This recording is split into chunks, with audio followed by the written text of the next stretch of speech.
ভারতের এমনও স্টেট আছে, এমনও জেলা আছে, এমনও থানা আছে যেখানে যদি আপনি ওই থানায়, ওই জেলায়, ওই স্টেটে, ওই আদালতে হওয়া মামলার জরিপ করেন, পরিসংখ্যান করেন যে এই আদালতে চুরির মামলা, ডাকাতির মামলা, মদ জুয়ার মামলা কত পার্সেন্ট হয়েছে, তাহলে দেখবেন 100টা মামলার 80টা মামলা মুসলমানদের নামে।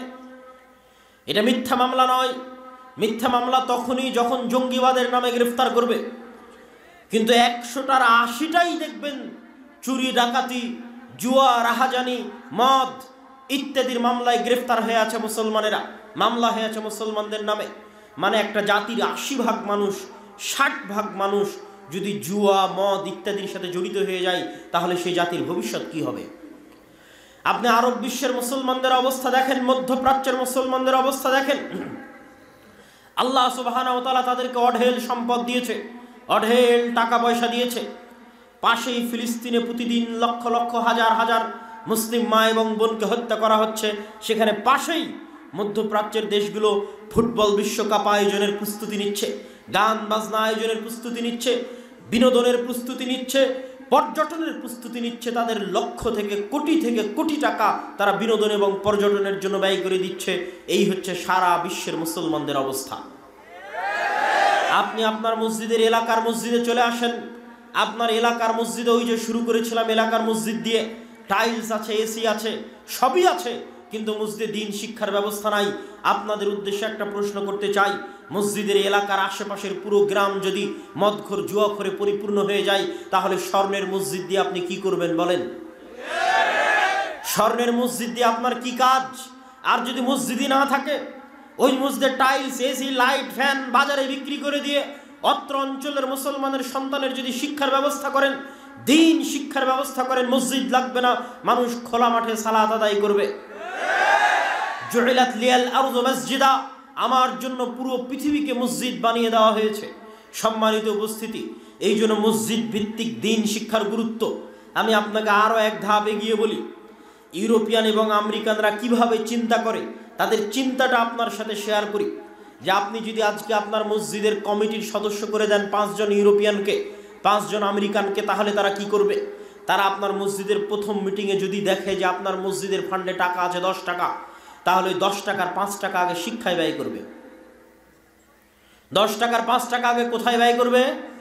শিক্ষায় ব্যয় করবে। এই একটা জিনিস তারা খুব ভালো বোঝে, একটা জিনিস তারা তাদের রক্তের সাথে মিশে গেছে। আপনি বাসে উঠলে দেখবেন মানুষ বই পড়তেছে, ট্রেনে উঠলে দেখবেন মানুষ বই পড়তেছে, পার্কে গেলে দেখবেন মানুষ বই পড়ছে, অথচ সে অমুসলিম, অথচ সে মুমিন নয়, তার অন্তরে ঈমান নাই, তার গায়ে কাপড় নাই, সে বেপর্দা অবস্থায় আছে, কিন্তু তার হাতে বই আছে। আর পুরো বাংলাদেশ ঘুরেন, আপনি কোথায় দেখবেন যে বই আছে? চলমান যে সিলেবাস, এই সিলেবাসে তো বইকে আরো বাদ দেওয়া হয়েছে।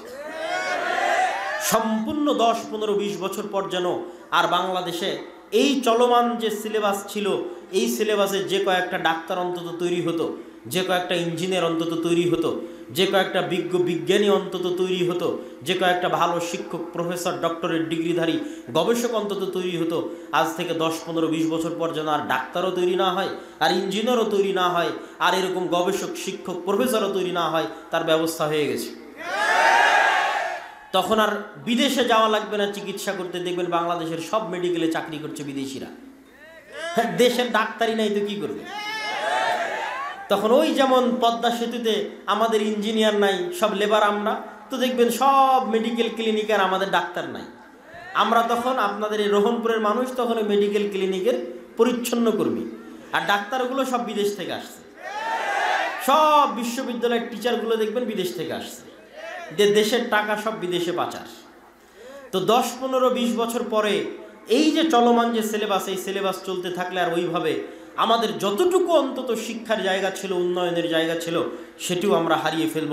সম্মানিত উপস্থিতি, বলছিলাম আমরা তো আর সামগ্রিক পরিবর্তনটা করতে পারবো না। দেশে সেই সক্ষমতা, সেই সাধ্য আল্লাহ সুবহানাহু ওয়া তাআলা আমাদের দেয়নি, কিন্তু আমরা আমাদের জায়গা থেকে দিনের লেভেলটা অন্তত আমাদের সন্তানকে দিতে পারবো।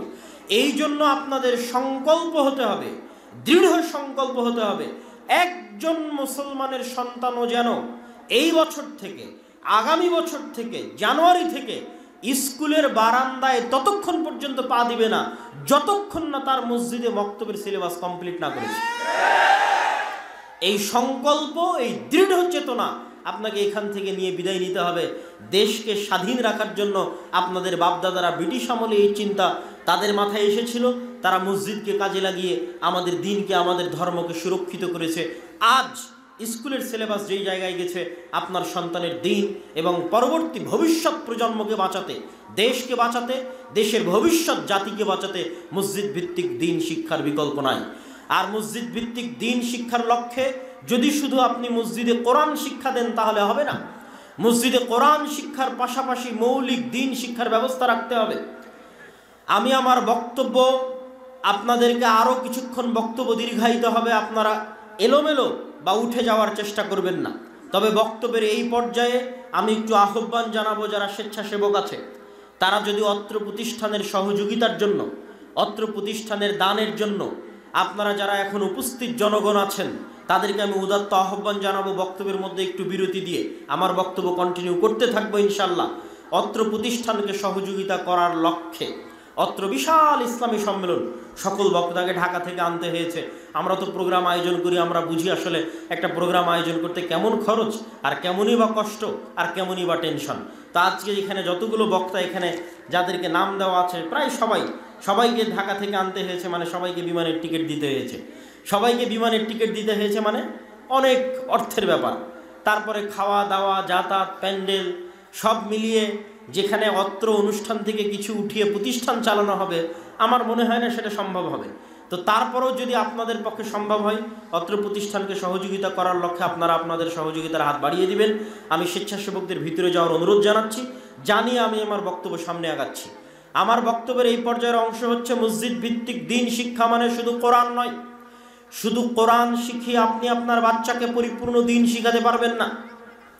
পুরো মক্তবের একটা প্যাকেজ সিলেবাস থাকতে হবে, যে প্যাকেজ সিলেবাসের মধ্যে আপনার সন্তান কোরআনও শিখবে, আপনার সন্তান দিনের মৌলিক জ্ঞানও শিখবে।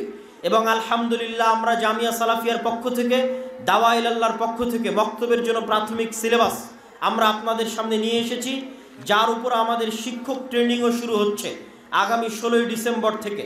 এই দুটো বই আমি আপনাদের দেখিয়ে বলতে চাই। একটি হচ্ছে উসমানী কায়দা। আমরা উসমান ইবনে আফফান, যিনি কোরআনকে তার আসল অবস্থার উপর জমা করে বাকি সকল বিভিন্ন বিকৃত কোরআনকে জ্বালিয়ে আসল অবস্থার উপর কোরআনকে রেখেছিলেন, সে উসমান ইবনে আফফান রাদিয়াল্লাহু তাআলা আনহুর নামের দিকে নিসবত করে যে কোনো প্রকার ভুল থেকে মুক্ত রেখে, প্রচলিত ভুল থেকে মুক্ত রেখে একটা ব্যতিক্রমধর্মী কায়দা তৈরি করা আছে উসমানী কায়দা। এই কায়দা আপনারা যদি অ্যাপসেও যান তাহলে দাওয়া ইলাল্লাহর অ্যাপসে গেলে এই কায়দার উচ্চারণও আপনারা পাবেন। আর এই কায়দার উপর ট্রেনিংও হবে আগামী 16 তারিখ থেকে, বিভিন্ন বক্তব্যের শিক্ষক মণ্ডলীর ট্রেনিং হবে। আর মৌলিক দিন শিক্ষার জন্য আদর্শ শিক্ষা নামে একটি বই আছে। এই দুটি বই আপনারা আমাদের স্টলে পাবেন, সামনে হাতের ডানে। সম্মানিত উপস্থিতি, বলছিলাম আপনাদেরকে আমি বক্তব্য সামনের দিকে এগিয়ে নিয়ে যাওয়ার জন্য বলতে চাচ্ছি, মসজিদ ভিত্তিক দিন শিক্ষা, মসজিদ ভিত্তিক কোরআন শিক্ষার সবচেয়ে বড় শত্রু কে বলেন তো? একটু জোরে বলেন তো কে? ইবলিস। মসজিদ ভিত্তিক দিন শিক্ষা, মসজিদ ভিত্তিক কোরআন শিক্ষার সবচেয়ে বড় শত্রু হচ্ছে ইবলিস। কেন আমি ইবলিসকে বললাম সবচেয়ে বড় শত্রু, তার দলিল এবার আপনাদের সামনে পেশ করি। আল্লাহ সুবহানাহু ওয়া তাআলা পবিত্র কোরআন মাজিদে বলছেন, আউযু বিল্লাহি মিনাশ শাইতানির রাজিম ফাস্তাইজ বিল, তোমরা পরিত্রাণ প্রার্থনা করো আল্লাহ সুবহানাহু তাআলার নিকটে। কি থেকে পরিত্রাণ চাইবে? মিনাশ শাইতানির রাজিম, বিতাড়িত শয়তান থেকে। লক্ষণীয় হচ্ছে আল্লাহ সুবহানাহু তাআলা এবং তার রাসূল অন্য সকল কাজে বিসমিল্লাহ দিয়ে শুরু করার আদেশ দিয়েছেন। সকল কল্যাণকর কাজ বিসমিল্লাহ দিয়ে শুরু করার আদেশ দেওয়া হয়েছে, কিন্তু কোরআন শুরু করতে বলা হয়েছে কি দিয়ে? শয়তান থেকে পরিত্রাণ চেয়ে কোরআন শুরু করতে বলা হয়েছে। আপনারা আজকে যারা এখানে যতজন উপস্থিত হয়েছেন, যতদূর পর্যন্ত মাইকের আওয়াজ যাচ্ছে, যত মা বোন রাস্তাঘাটে চলাচল করছেন, সকলের উদ্দেশ্যে জিজ্ঞেস করতে চাই, সর্বশেষ কতদিন থেকে আপনি কোরআন পড়েননি? সর্বশেষ কতদিন যাবৎ আপনি কোরআন হাতে নিয়ে দেখেননি? ইসআলু আনফুসাকুম, নিজেকে জিজ্ঞেস করে দেখেন। আর প্রশ্ন করেন, যতদিন থেকে আপনি কোরআন হাতে নিয়ে দেখেননি, পড়ে দেখেননি, ততদিন থেকে শয়তান আপনাকে কোরআন হাতে নিতে দেয়নি। আপনার বাড়িতে যতদিন থেকে কোরআন তেলাওয়াত হয় না, লাস্ট যতদিন থেকে আপনার বাড়িতে কোরআন তেলাওয়াত হয় না, ততদিন থেকে ওই বাড়িতে শয়তান কোরআন তেলাওয়াত করতে দেয়নি। কোরআনের সবচেয়ে বড় শত্রু হচ্ছে শয়তান। আর শয়তান কোনো কাল্পনিক চরিত্র নয়, শয়তান একটা বাস্তব চরিত্র। আমাদের সবচেয়ে বড় ভুল হচ্ছে আমরা মনে করি ভূত একটা অদৃশ্য বস্তু, সেই অদৃশ্য বস্তুতে আমরা তখনই বিশ্বাস করি যখন অসুখ হয়। রহনপুর চাঁপাইনবাবগঞ্জের মানুষের অসুখ হলেই ভূতে ধরে, আর সেই ভূতের চিকিৎসার জন্য চলে যায় কবিরাজের কাছে। আর আমি আজকে আপনাকে বলে যাচ্ছি আমাদের 24 ঘন্টা আমাদেরকে ভূতে ধরে আছে। আল্লাহ নিজে কোরআন মাজিদে বলছেন, আল্লাহ রাসূল হাদিসে বলছেন 24 ঘন্টা আমাদেরকে ভূতে ধরে আছে। ভূত মানে যদি জিন হয়, জিনের একটা অংশ যদি শয়তান হয়, আল্লাহর বাণী যদি সত্য হয়, আল্লাহর রাসূলের বাণী যদি সত্য হয়, তাহলে 24 ঘন্টা আমাদেরকে শয়তান আমাদেরকে প্ররোচনা দিচ্ছে। আর শয়তানকে আল্লাহ এমন ক্ষমতা দিয়েছে, এমন পাওয়ারফুল শক্তিশালী ক্ষমতা দিয়েছে। আল্লাহ সুবহানাহু ওয়া তাআলা কোরআন মাজিদে বলছেন ইউসবিসু ফি সুদুরিন নাস, শয়তান সরাসরি মানুষের অন্তরে মেসেজ দিতে পারে। এই মোবাইল আমার যতই উন্নত হোক, এই মোবাইলে বাটন চাপলে আপনার অন্তরে মেসেজ যাবে না। গেলে এত কিলোমিটার পথ আমাদেরকে সফর করে আসা লাগতো না, এত কিলোমিটার পথ সফর করে এসে মুখে চিল্লিয়ে বলে আপনার কান দিয়ে ঢুকাতে হচ্ছে। মানে দুনিয়াতে এরকম কোনো যন্ত্র আবিষ্কার হয়নি যেটা মুখ দিয়ে বলা বাদে, চোখ দিয়ে পড়া বাদে, কান দিয়ে শোনা বাদে সরাসরি অন্তরে ইনস্টল করা যাবে। এরকম কিছু আবিষ্কার হয়েছে? এরকম কিছু আবিষ্কার হয়নি, কিন্তু এই প্রযুক্তি আল্লাহ শয়তানকে দিয়ে দিয়েছে। শয়তানের ক্ষেত্রে আল্লাহ বলেছে ইউসবিসু ফি সুদুরিন নাস, সরাসরি মানুষের অন্তরে মেসেজ দিতে পারে শয়তান। এই জন্য মানুষ ধোকায় পড়ে যায়, কোনটা তার নিজের ইচ্ছা আর কোনটা শয়তানের প্ররোচনা মানুষ জানে না। মানুষ অন্ধকারে আছে, মানুষ পথ ভ্রষ্টতার মধ্যে আছে। এই জন্য মানুষকে অন্ধকার থেকে বাঁচাতে আল্লাহ কোরআন পাঠিয়েছে। আল্লাহ সুবহানাহু ওয়া তাআলা পবিত্র কোরআন মাজিদে বলছেন ফাইম্মা ইয়াতিয়ান্নাকুম মিন্নী হুদান ফামান তাবিআ হুদায়া ফালা খাউফুন আলাইহিম ওয়ালা হুম ইয়াহজানুন। এবং আর এক আয়াতে, এরই পূর্বের আয়াতে আল্লাহ সুবহানাহু ওয়া তাআলা বলে দিয়েছেন কুল নাহবিতু মিনহা জামিআ, আজকে তোমরা এখান থেকে সবাই নেমে যাও, তোমরা একজন আরেকজনের শত্রু। আল্লাহ ইবলিসকে এবং আদমকে পরস্পরের শত্রু বানিয়ে দিয়েছেন। পরস্পরের শত্রু কেমন বানিয়েছেন? যেমন খেলা, যেমন ক্রিকেট খেলায় একজন আরেকজনের প্রতিযোগিতা, ফুটবলে একজন আরেকজনের প্রতিযোগিতা, অনলাইন ভিডিও গেমের মধ্যে এনিমি আছে, শত্রু আছে। যারা যুবক এখানে বসে আছে তারা জানে যে হিরোকে যদি জিততে হয় তাহলে অনলাইনে যে এনিমি আছে, শত্রু আছে, তাকে মারতে হবে, আঘাত করতে হবে। তো ঠিক এই পুরো পৃথিবীটাকে আল্লাহ একটা সফটওয়্যারের মতো, একটা অ্যাপসের মতো ডেভেলপ করেছেন। এর মধ্যে আল্লাহ আমাদের শত্রু বানিয়ে দিয়েছে ইবলিসকে। আর ইবলিসকে আল্লাহ দিয়ে দিয়েছেন অ্যাটাকিং পাওয়ার, আক্রমণ করার ক্ষমতা। কত শক্তিশালী আক্রমণ করার ক্ষমতা যে ডাইরেক্ট অন্তরে মেসেজ দিতে পারবে। মানুষ গোলক ধাঁধায়, মানুষ জানেই না কোনটা তার ইচ্ছার, কোনটা শয়তানের প্ররোচনা। দ্বিতীয় আর একটা আক্রমণাত্মক ক্ষমতা আল্লাহ ইবলিসকে দিয়েছে। রাসূল সাল্লাল্লাহু আলাইহি ওয়াসাল্লাম বলছেন ইয়াজরি মাজরাদ দাম, ইবলিস শয়তান এবং তার বাহিনী মানুষের রক্তকণিকার মধ্যে প্রবাহিত হতে পারে, মানুষের রগে রগে রক্তের মধ্যে প্রবাহিত হতে পারে, চলতে পারে শয়তান। এই ক্ষমতা আল্লাহ শয়তান এবং তার বাহিনীকে দিয়ে দিয়েছে। আরও একটা ভয়ঙ্কর কথা রাসূল সাল্লাল্লাহু আলাইহি ওয়াসাল্লাম বলে দিয়েছেন, যেমন কোনো আদম সন্তান নাই যার দুইজন বন্ধু নাই, কারিনুম মিনাল মালায়েকা ওয়া কারিনুম মিনাশ শয়তান, একটা শয়তান বন্ধু, একটা ফেরেশতা বন্ধু।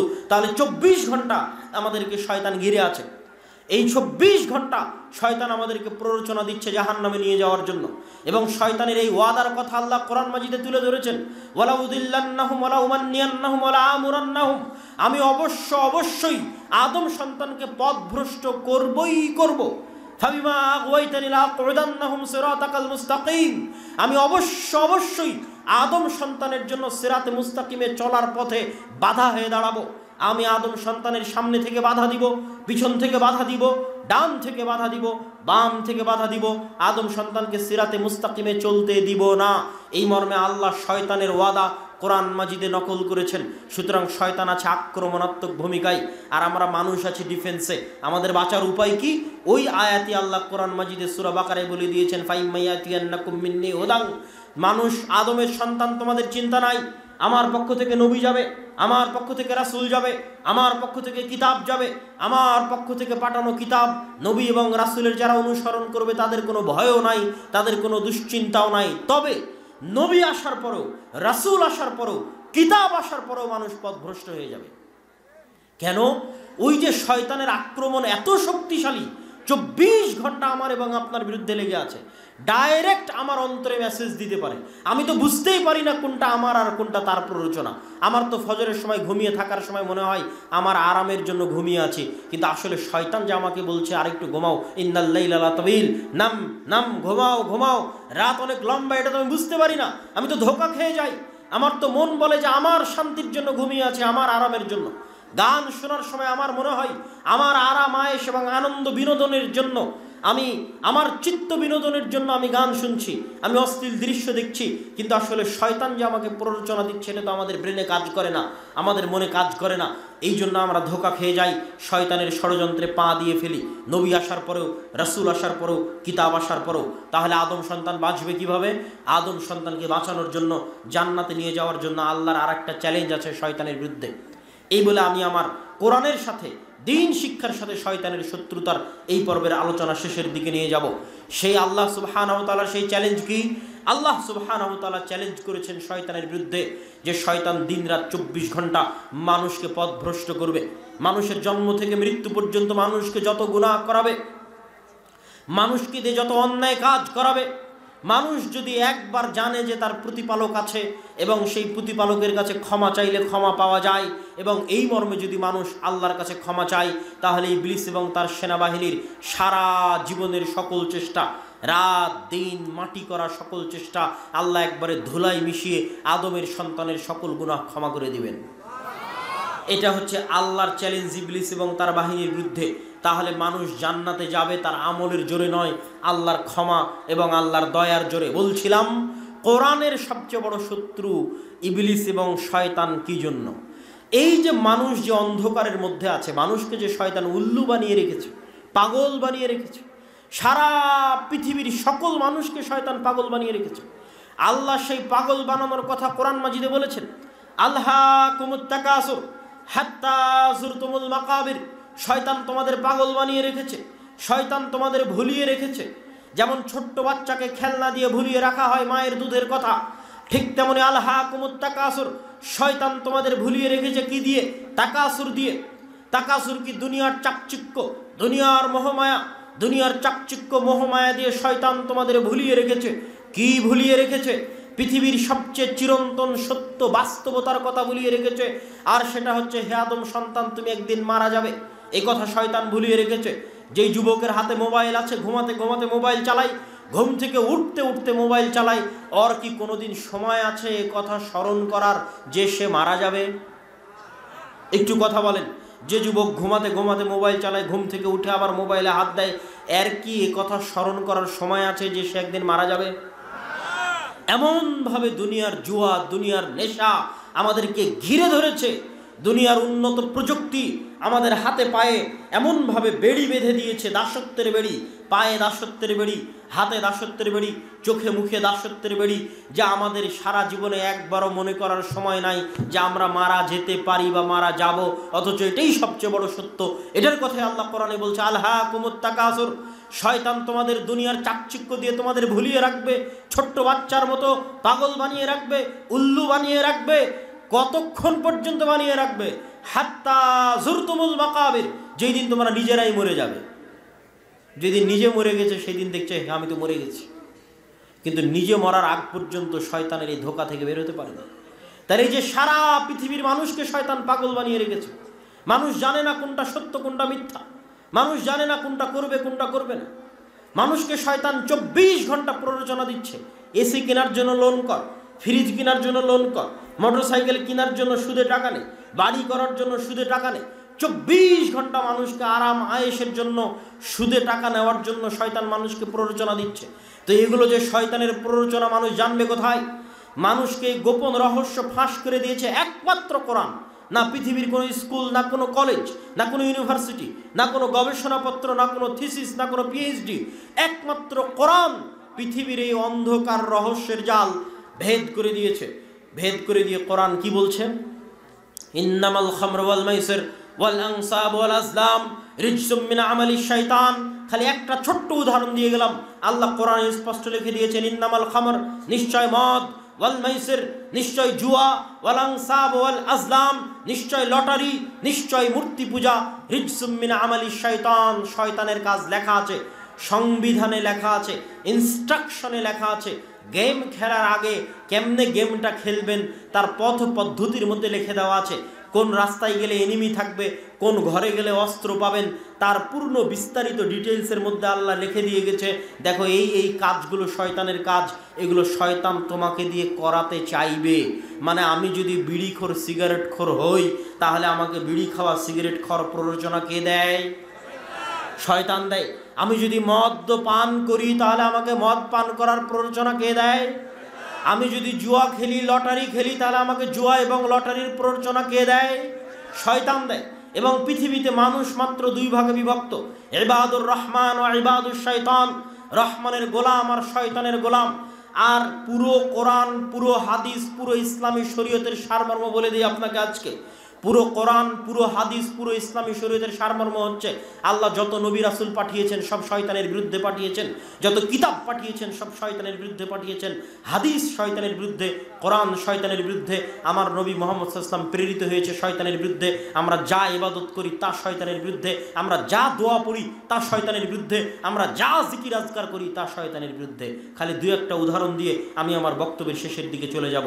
রাসূল সাল্লাল্লাহু আলাইহি ওয়াসাল্লাম বলছেন, যখন তোমাদের মধ্যে কেউ খাদ্য গ্রহণ করে, তখন যদি বিসমিল্লাহ আল্লাহর নাম না নেয়, ইয়াকুলু মাআহু শয়তান, তাহলে তার সাথে কে খায়?